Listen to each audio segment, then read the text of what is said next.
Start किया था science 2 का 7th लेसन। जो साइंस 2 अगर देखेंगे तो हम लोग का वो सेकेंड लेसन होता है। फर्स्ट लेसन साइंस 2 का and 7th is a second lesson. Okay, तो 7th लेसन हम लोगों ने स्टार्ट किया था energy flow in an ecosystem. Okay, तो बायोकेमिकल साइकिल हुआ था हम लोग का इससे पहले। तो अभी हम लोग यहाँ पे देखेंगे कि कौन से दो साइकिल्स है जो बायोकेमिकल के टाइप्स है। तो फर्स्ट है गैसियस साइकिल और दूसरा है sedimentary cycle. Gaseous cycle related to air gas, sedimentary cycle related to rock. क्या दिया gaseous cycle? Accumulation of the main abiotic gaseous nutrients. Okay, biotic and abiotic के बारे में हम लोगों ने देखा था। gaseous nutrients material found in the earth atmosphere। gaseous material जो अर्थ एटमॉस्फेयर में मिलते हैं उसको बोलते हैं gaseous cycle। Examples nitrogen, oxygen, carbon dioxide, water vapour, ये सब gaseous material होते हैं जो gaseous cycle में होते हैं। नेक्स्ट है सेडिमेंट्री साइकिल। ये आपको डिस्टिंग्विश में आता है। accumulation of the main abiotic nutrients material, okay, is found in the soil। nutrients material, nutrients soil में जो रहते हैं। sediments and sedimentary rock। sedimentary rock यानी certain fossils वाले rock, ऐसे layer वाले rock उसको बोलते हैं sediments on the earth and it includes the components like। अभी इसमें क्या रहता है? इस rock में soil में क्या रहता है? iron, calcium, phosphorus, ऐसे nutrients या फिर components इसमें रहते हैं। तो आपको ये distinguish में आपको एग्जाम में आता है। gaseous cycle है sedimentary cycle। gaseous cycle is a speeder cycle। gaseous cycle ये क्या है? speeder cycle than the sedimentary cycle। क्योंकि देखो गैस एक जगह का एयर दूसरे जगह पे जाने के लिए ज्यादा टाइम नहीं लगता। ओके, या फिर किसी एयर में किसी गैस का कंटेंट कम ज्यादा होने के लिए ज्यादा टाइम नहीं लगेगा। मगर सेडिमेंट्री साइकिल यानी सॉइल से रॉक बनने का प्रोसीजर या फिर रॉक का लेयर जो आता है वो बनने के लिए बहुत ज्यादा टाइम लगता है, इसलिए ये स्लोअर है। For example, if the CO2 has accumulated in an area, it is quickly dispersed within the rain and absorbed by the plant। CO2 अगर एक्यूमुलेट हुआ किसी एरिया में, अगर उसका अमाउंट अगर बढ़ गया तो वो दूसरे जगह पे स्प्रेड होता है या फिर एब्जॉर्ब किया जाता है by plant. Climatic changes and human activities seriously affect the speed, intensity and equilibrium of these cycles। Okay, gaseous cycle हो या फिर sedimentary cycle हो, उसके ऊपर क्या इफेक्ट करता है? Human activities। कौन सा human activities? हम लोग कौन सा activities करते हैं? Okay, different activities। Okay, normally construction है या फिर different hazardous gases निकलते हैं, mining है, coal mining है, ये सब human activities है जो अफेक्ट करते हैं। किसके ऊपर अफेक्ट करते हैं? Speed, intensity and equilibrium. Equilibrium यानी level, okay, of this cycles. The various aspects of this cycle are extensively studied nowadays. Okay, और इस साइकिल के ऊपर जो भी अफेक्ट जिस चीज की वजह से अफेक्ट होता है उसके ऊपर अभी स्टडी किया जा रहा है। First cycle gaseous cycle is a carbon cycle. हम लोग तीन साइकिल सीखने वाले हैं, कार्बन, ऑक्सीजन एंड नाइट्रोजन। तो उसमें फर्स्ट है कार्बन जो हर जगह पे मिलता है, हमारे बॉडी के अंदर भी रहता है, हर एक चीज में कार्बन है। हर एक चीज में क्या है? Carbon. The circulation and recycling of carbon from the atmosphere to living organism and after their death back to the atmosphere is called carbon cycle. Carbon का सर्कुलेशन कहां से? एटमॉस्फेयर से। किसमें? Living organism. बाद में लिविंग ऑर्गेनिज्म मर जाते हैं तो फिर से उनके अंदर का कार्बन फिर से आता है atmosphere.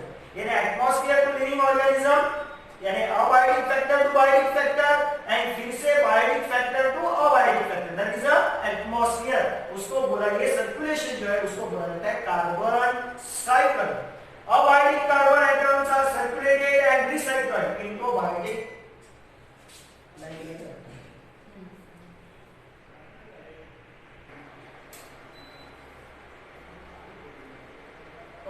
Abiotic carbon atoms are circulated and recycled into biotic form। Okay, abiotic carbon जिसमें एयर है वो किधर जाता है?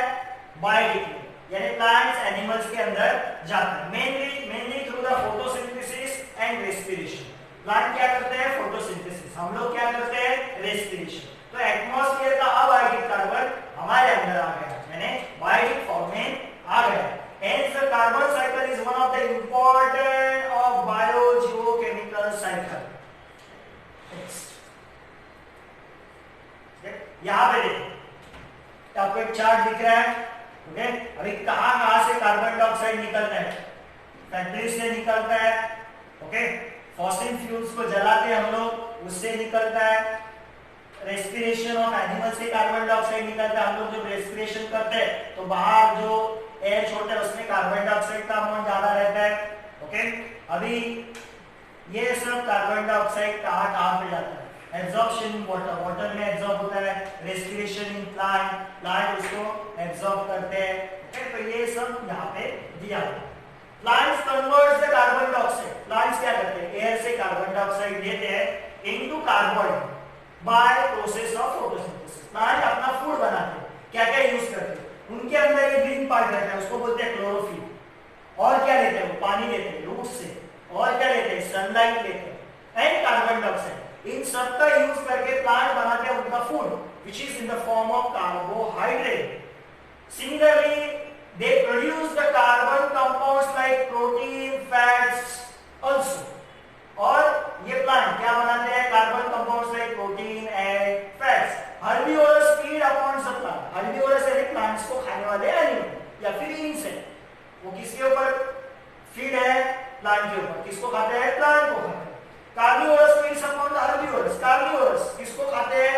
हर्बिवोरस को। ये हम लोगों ने फूड चेन में देखा है। In this way, biotic carbon is transferred from plant to the herbivorous, and from herbivorous to the carnivorous, and from carnivorous to apex consumer. Okay? तो इस तरह एटमॉस्फेयर का कार्बन प्लांट में गया, प्लांट से हर्बिवोरस, हर्बिवोरस से carnivorous, carnivorous से apex carnivorous या फिर अपेक्स कंज्यूमर। तो एक ट्रॉपिक लेवल से अलग-अलग ट्रॉपिक लेवल में ये कार्बन चला गया। यहाँ पे देखो, ये है प्लांट में, ये है एनिमल में। प्लांट में देखो, प्लांट कार्बन डाइऑक्साइड लेते हैं, पानी लेते हैं, सनलाइट, क्लोरोफिल लेते हैं, और देखो ये फूड बनाया हमने, ग्लूकोज C6H12O6, ग्लूकोज यानी कार्बोहाइड्रेट बनाया और बाहर छोड़ते हैं ऑक्सीजन। फोटोसिंथेसिस प्रोसेस में बाहर छोड़ दिया ऑक्सीजन। अभी यही ऑक्सीजन का हम लोग एयर के यूज करते हैं, और हमारे बॉडी के अंदर ये प्लांट को अगर हम लोग खाते हैं तो उनके अंदर का ये देखो, ये कार्बोहाइड्रेट यानी ग्लूकोज हमारे बॉडी के अंदर आ गया, ओके? हम लोग रेस्पिरेशन से ऑक्सीजन लेते हैं और हमारे अंदर एनर्जी बनाते हैं। एनर्जी कहाँ पे बनता है? हम लोग के सेल का एक पार्ट है माइटोकॉन्ड्रिया, वो एक पार्ट है सेल का। आप लोगों ने सीखा होगा mitochondria called power house of the cell, okay? क्योंकि वो एनर्जी बनाता है। तो ये माइटोकॉन्ड्रिया में ये प्रोसेस होता है, एनर्जी बनती है। देखो एनर्जी बनती है, और हम लोग रेस्पिरेशन में बाहर छोड़ते हैं कार्बन डाइऑक्साइड। क्या छोड़ते हैं? Carbon dioxide. Eventually after the death all types of consumer are decompose. सब कंज्यूमर्स मरने के बाद डिकम्पोज होते हैं by decomposers like bacteria and fungi, and carbon dioxide is released in again into the atmosphere. तो जो एटमॉस्फेयर से carbon dioxide living organism में आया है, उनके मरने के बाद डिकम्पोजर्स उनको डिकम्पोज करते हैं और कार्बन रिलीज होता है एटमॉस्फेयर में, and it is used again by the living organism, और बाद में फिर से उसको लिविंग ऑर्गेनिज्म यूज करते हैं, ओके? प्लांट करते हैं और अदर ऑर्गेनिज्म करते हैं। In this way carbon is continuously pass from one living organism to the another. इस तरह कार्बन एक लिविंग ऑर्गेनिज्म से दूसरे लिविंग ऑर्गेनिज्म में कंटीन्यूअसली पास होता है। After the death of the living organism, carbon goes to the atmosphere and is again taken up by the living organism. Okay? तो ये ऐसा उसका साइकिल कंटीन्यूअसली चालू रहता है। Atmosphere to living organism to फिर से atmosphere. Carbon dioxide is release into the atmosphere through the abiotic process like burning. Okay? अभी कार्बन डाइऑक्साइड हम लोग रिलीज करते हैं बायोटिक, अबायोटिक प्रोसेस से कैसे रिलीज होता है? और कौन कार्बन डाइऑक्साइड रिलीज करता है? तब जब हम लोग जलाते हैं, क्या जलाते हैं? Fossil fuels, okay? Petrol, diesel, okay, coal वगैरह ये सब हम लोग जलाते हैं। उससे वुड, लकड़ी को जलाने के बाद forest fire, volcanic eruption,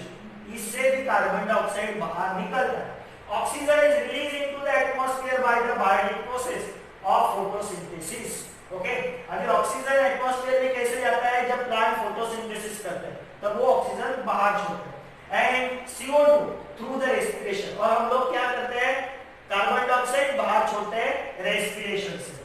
The equilibrium of oxygen and carbon dioxide gas in the atmosphere is maintained by the plant.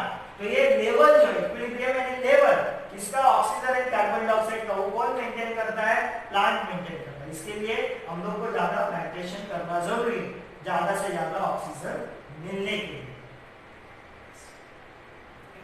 Next है ऑक्सीजन साइकिल। ओके, यहाँ पे भी देखो, आप देख रहे हो कि ऑक्सीजन कैसे ट्रांसफर हो रहा है, प्लांट से ऑक्सीजन एनिमल ने लिया, ओके, और क्या बनाया, शुगर मॉलिक्यूल को ब्रेक डाउन करके क्या बनाया, प्लांट ने एनर्जी बनाया। तो प्लांट बाहर क्या छोड़ता है, कार्बन डाइऑक्साइड। ये कार्बन डाइऑक्साइड कौन लेता है, फिर से प्लांट लेते हैं और अपना फूड बनाते हैं। वो क्या रिलीज करते हैं, ऑक्सीजन, वो हम लोग लेते हैं, एनर्जी बनाते हैं। ऐसा ये कंटिन्यूअस साइकिल चालू होता है। तो नेक्स्ट साइकिल है हम लोग का oxygen cycle. Oxygen forms 21% of the atmosphere. Oxygen कितना एटमॉस्फेयर में, 21%। Okay, it is also present in the hydrosphere and lithosphere. कहां पे, हाइड्रो यानी पानी में भी ऑक्सीजन रहता है, लिथोस्फीयर यानी सॉइल में भी ऑक्सीजन रहता है। Circulation and recycling of oxygen within the biosphere is called oxygen cycle. Biosphere में ऑक्सीजन सर्कुलेट होता है फ्रॉम बायोटिक टू अबायोटिक, उसको बोलते हैं oxygen cycle. This cycle is to includes both biotic and abiotic factor. इसमें भी biotic and abiotic factor involve रहते हैं। Oxygen is continuously produced as well as used in the atmosphere. Oxygen continuously produce होता है through the photosynthesis और continuously use भी करते हैं animals and different organisms. Oxygen is highly reactive and it's readily react with the other elements and the compound. Oxygen क्या है, ज्यादा reactive है और वो अदर एलिमेंट्स एंड कंपाउंड के साथ रिएक्ट होता है। ओके, जलने के लिए कौन सा गैस हेल्प करता है, जलने के लिए ऑक्सीजन हेल्प करता है। And oxygen is found in various form like molecular oxygen. Air में ऑक्सीजन रहता है, वो मॉलिक्यूलर फॉर्म में रहता है, O2। वाटर में H2O फॉर्म में रहता है, देखो O। कार्बन डाइऑक्साइड में CO2 फॉर्म में रहता है। डिफरेंट इनऑर्गेनिक कंपाउंड्स में भी रहता है, जैसे ग्लूकोज है C6H12O6, ओके, उसमें भी क्या है, ऑक्सीजन है। नेक्स्ट है and oxygen cycle of the biosphere is extremely complex. Oxygen cycle क्या है, एक्सट्रीमली कॉम्प्लेक्स है। Oxygen is release in the process of photosynthesis. Oxygen कब जाता है, प्लांट कब ऑक्सीजन लेते हैं, फोटोसिंथेसिस करते हैं, तब ऑक्सीजन बाहर जाता है। Whereas it is used up in the process like respiration. Okay? अब ये ऑक्सीजन कौन यूज करता है, हम लोग रेस्पिरेशन करते हैं, एनिमल्स रेस्पिरेशन करते हैं। कंबशन यानी जलने के लिए, डिकम्पोजिशन, ओके, किसी भी चीज का डिकम्पोजिशन होने के लिए भी ऑक्सीजन की जरूरत होती है। करोजन, ओके, मेटल का करोजन होता है, रस्टिंग होता है, इसके लिए भी ऑक्सीजन लगता है। Most microorganisms use oxygen for respiration. Such microbes are called aerobes. जो माइक्रो ऑर्गेनिज्म किसका यूज करते हैं, ऑक्सीजन का यूज करते हैं रेस्पिरेशन के लिए, उसको बोलते हैं aerobes. Okay, microbes which do not need oxygen are called anaerobes. जो जिन माइक्रो ऑर्गेनिज्म को ऑक्सीजन की जरूरत नहीं है खुद का एनर्जी बनाने के लिए, उनको बोलते हैं aerobes. Oxygen is important for the synthesis of protein. Protein बनाने के लिए कार्बोहाइड्रेट एंड फैट्स, ये सब बनाने के लिए ऑक्सीजन की जरूरत है। It is also used in the various chemical reaction. Oxygen का यूज वेरियस केमिकल रिएक्शन में भी यूज होता है। ओजोन, जिसका फार्मूला है O3, ओजोन लेयर, एटमॉस्फेयर में ओजोन का लेयर है अर्थ के around, is produced from the oxygen through the various atmospheric process. ये ओजोन लेयर जो बनता है वो भी सर्टेन एटमॉस्फेरिक प्रोसेस से ही बनता है, ऑक्सीजन से ही बनता है। लोगों ने स्टार्ट किया था 7 lesson energy flow and ecosystem. Carbon cycle देखा हम लोगों ने, ऑक्सीजन साइकिल देखा, अभी लास्ट है नाइट्रोजन साइकिल। इसके ऊपर आपको क्वेश्चन ज्यादातर आता है नाइट्रोजन साइकिल के ऊपर। एयर में सबसे ज्यादा अमाउंट में प्रेजेंट है गैस, वो कौन सा गैस है, नाइट्रोजन। ओके, कितना परसेंट में है, 78%। और वो एयर में कौन से फॉर्म में रहता है, मॉलिक्यूलर फॉर्म में, यानी N2, जैसे ऑक्सीजन है O2। ओके, वैसे ही ये मॉलिक्यूलर फॉर्म में रहता है और कितना अमाउंट है उसका 78%। ऑक्सीजन का कितना है 21, तो टोटल कितना हो गया 99, यानी 1% में बचा हुआ carbon dioxide and other gases है। ओके, फिर भी कार्बन डाइऑक्साइड का जो अमाउंट है देखो कितना बढ़ रहा है, इसके लिए टेम्परेचर भी बढ़ रहा है। okay? तो क्या है यहाँ पे nitrogen cycle, nitrogen forms 78%, that is the maximum portion of the atmosphere. Atmosphere का मैक्सिमम पोर्शन ऑक्यूपाई करता है nitrogen. It is necessary for the maintenance of the cycle of the nature. जैसे कार्बन डाइऑक्साइड की जरूरत है, oxygen की जरूरत है, उसी तरह नाइट्रोजन की भी जरूरत है to maintain the atmospheric cycle. The circulation and recycling of the nitrogen gas into the form of different compounds through the various biotic and abiotic process in nature, it's called as a nitrogen cycle. Nitrogen cycle क्या होता है? Circulation and recycling. Circulate होता है और फिर से बनता है। ओके, कैसे? Through the different process. किससे? From biotic to abiotic and abiotic to biotic, यानी living non living to living and living to non living. ऐसा एक सर्कुलेशन है, उसको बोला जाता है नाइट्रोजन साइकिल। ओके, तो यहाँ पे आप पिक्चर देखोगे, ये यहाँ पे अमोनिया, नाइट्रोजन डाइऑक्साइड, ये NH4 फॉर्म वाला है, ये NH3 फॉर्म वाला है, ये अमोनिया है, ये नाइट्राइट्स है NO3। ओके, ये ऐसा नाइट्रोजन प्रेजेंट इस फॉर्म में कंपाउंड फॉर्म में लाना पड़ता है। नाइट्रोजन एयर में कौन से फॉर्म में रहता है? N2।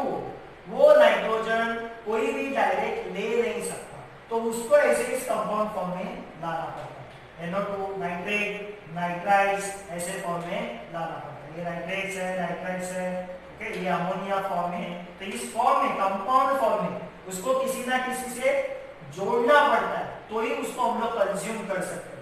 डायरेक्ट नाइट्रोजन हम लोग नहीं ले सकते, तो उसको सर्टेन कंपाउंड फॉर्म में कन्वर्ट करना पड़ता है। तो वो कैसे वो कन्वर्ट होता है, वो हम लोग यहाँ पे अभी आगे देखेंगे। तो all organisms participate in the nitrogen cycle. It is an important component of protein. Nitrogen ये बहुत इंपॉर्टेंट कंपोनेंट है protein and nucleic acid. Nucleic acid यानी कौन से एसिड? RNA एंड DNA, इनको बोला जाता है न्यूक्लिक एसिड। क्या बोला जाता है? Nucleic acid. तो ये वो बनने के लिए एंड प्रोटीन बनने के लिए, प्रोटीन बनता है अमीनो एसिड, तो वो अमीनो एसिड बनने के लिए किसकी जरूरत रहती है? नाइट्रोजन की जरूरत बहुत ज्यादा होती है।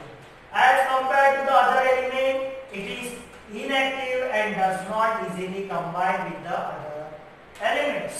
Okay, जैसे ऑक्सीजन इजीली कंबाइन होता है अदर एलिमेंट्स के साथ, वैसे ये नाइट्रोजन इजीली कंबाइन नहीं होता अदर एलिमेंट के साथ। These are inactive. Most organisms cannot use the free form of nitrogen. Direct air से नाइट्रोजन हम लोग नहीं ले सकते। ओके, तो क्या करना पड़ता है इस नाइट्रोजन का?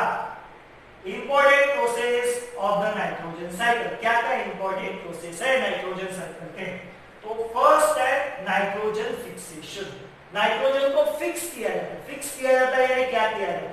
तो नाइट्रोजन को कन्वर्ट किया जाता है। जो मॉलिक्यूलर फॉर्म वाला नाइट्रोजन है N2, एयर वाला नाइट्रोजन है, उसको अलग कंपाउंड में कन्वर्ट करना, उसको बोलते हैं नाइट्रोजन फिक्सेशन।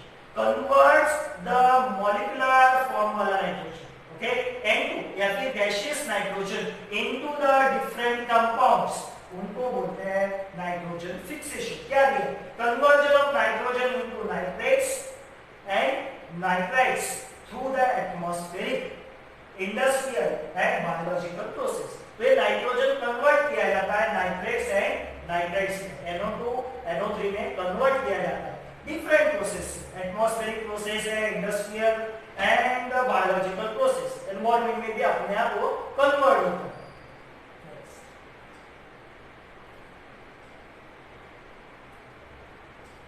नेक्स्ट है अमोनिफिकेशन। ओके, नाइट्रोजन फिक्सेशन देखा, ammonification. Release of ammonia through the decomposition of dead bodies, जब किसी भी प्लांट या फिर हम लोग ज्यादातर बोलेंगे प्लांट से एनिमल, नॉर्मली एनिमल का बॉडी डिकम्पोज होता है तो उनके अंदर से क्या निकलता है, अमोनिया निकलता है। क्या निकलता है, ammonia, which is a excretory waste. Okay, waste material रहता है। हमारे यूरिन में भी अमोनिया रहता है, यूरिन में भी क्या रहता है, अमोनिया रहता है।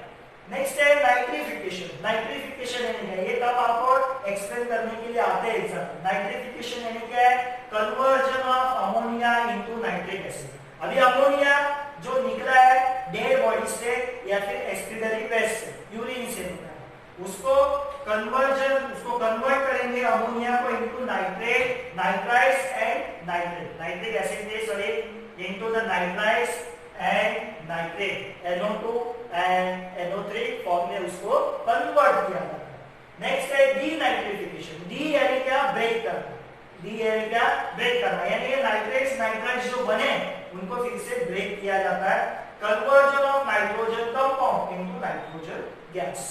ओके, जो नाइट्रोजन कंपाउंड बने हैं नाइट्रोजन गैस का डिफरेंट गैस या फिर एलिमेंट से कंबाइन होके फिर से वो ब्रेक होते हैं और फिर से वो बन जाता है नाइट्रोजन गैस। ओके, यानी नाइट्रोजन गैस को हम लोगों ने कन्वर्ट किया डिफरेंट कंपाउंड्स में, फिर से वो वहां से ब्रेक होके फिर से एयर में वो नाइट्रोजन चला गया। तो इस तरह ये नाइट्रोजन फ्रॉम द एटमॉस्फेयर यानी अबायोटिक से लिविंग ऑर्गेनिज्म में आता है, यानी बायोटिक फॉर्म में आता है, डिफरेंट कंपाउंड फॉर्म में चला जाता है, उसको यूज किया जाता है एंड फिर से उसका डीनाइट्रिफिकेशन होता है और फिर से वो चला जाता है गैसियस फॉर्म।